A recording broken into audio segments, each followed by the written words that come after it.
106 étudiants de l'UQAC sont désinscrits de leurs cours parce qu'ils n'ont pas... 6 étudiants expulsés de l'Université du Québec à Chicoutimi pour défaut de paiement des frais de scolarité. Donc, vous vous rendez compte que c'est la toute première fois que l'Université du Québec à Chicoutimi a expulsé plus d'une centaine d'étudiants qui n'ont pas pu payer leurs frais de scolarité. On a un plan, on a un budget, oui. Il peut arriver des situations. Celle qui était censée être ma garante, c'était ma sœur aînée. Mais ma sœur aînée a subi un divorce. L'argent qu'elle avait prévu à la base, c'est en train de diminuer. Cette étudiante qui est parvenue de justesse à éviter l'expulsion a requis l'anonymat de peur d'être stigmatisée. Elle complète sa 3e session à l'UQAC. Elle déplore que l'institution ait changé les règles avec un court préavis. Je me suis battue comme je pouvais pour avoir la somme. Je me prive de nourriture, je me prive de tout pour essayer quand même d'aider mes parents à payer ce montant. Et pour ce semestre, donc le semestre d'automne plus précisément, et tenez-vous bien, 65% de ces étudiants expulsés sont des étudiants étrangers.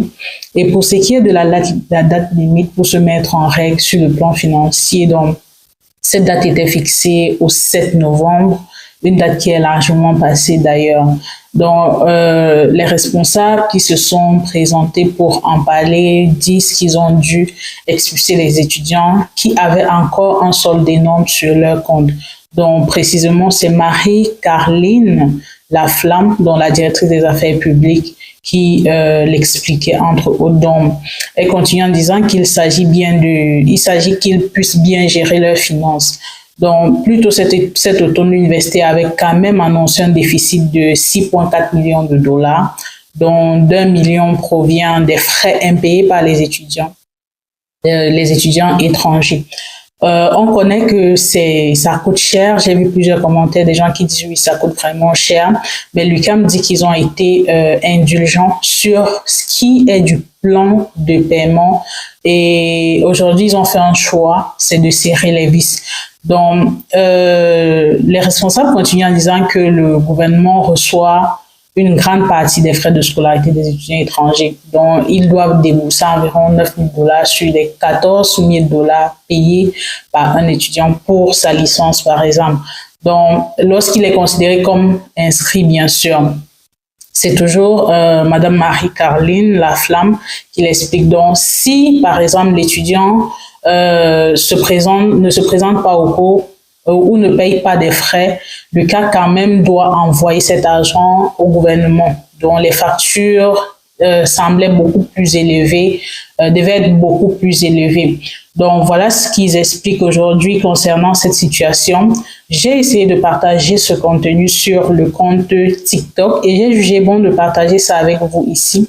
Il y a eu beaucoup de réactions, des gens qui disent que oui, c'est quand même cher payer la scolarité au Canada, au Québec, au Canada de façon générale et au Québec en particulier. Donc, on voit qu'il s'agit pour les étudiants en licence d'une scolarité de 14 000 $. Quand même, c'est pas rien. Mais bon, ils précisent qu'ils ont un plan de paiement qui semble beaucoup plus flexible qu'autre part. Donc, ils se trouvent dans l'obligation, ils se sont trouvés dans l'obligation, afin de mieux gérer leurs finances, d'expulser ces étudiants. Certaines personnes sur notre compte de TikTok ont plus vu les étudiants internationaux. Donc on a procédé à la désinscription des étudiants donc qui avaient un solde, je dirais un solde très important dans leur compte étudiant. C'est vraiment au nom d'une saine gestion de nos finances. L'UQAC était plus ouverte à étirer les paiements dans le passé, mais face à un déficit de plus de 6 millions de dollars, l'institution a resserré les règles cet automne, ce qui a pris bien des étudiants par surprise. On a senti quand même un manque de transparence de la part de l'université sur la procédure qui a amené à désinscrire ces étudiants-là. Ça a créé beaucoup d'angoisse, beaucoup d'anxiété. C'est des étudiants qui sont vraiment dans une grosse détresse.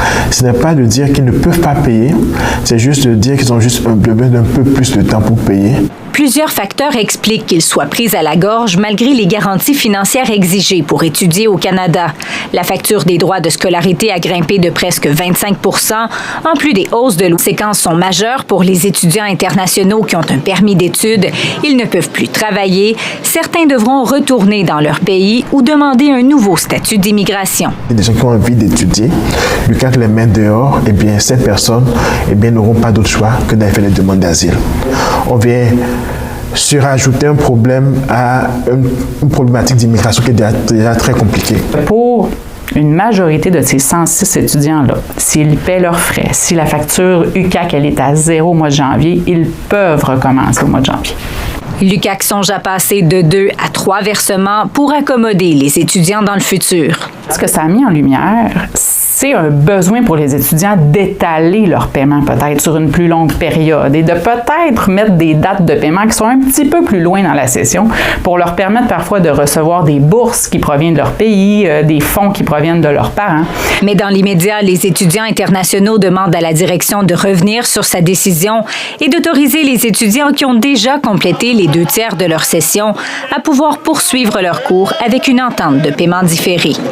Je rappelle quand même que c'est 65% des étudiants internationaux, donc il y a des étudiants sur place ici qui font face aussi à cette difficulté, qui n'ont pas pu payer leur solde.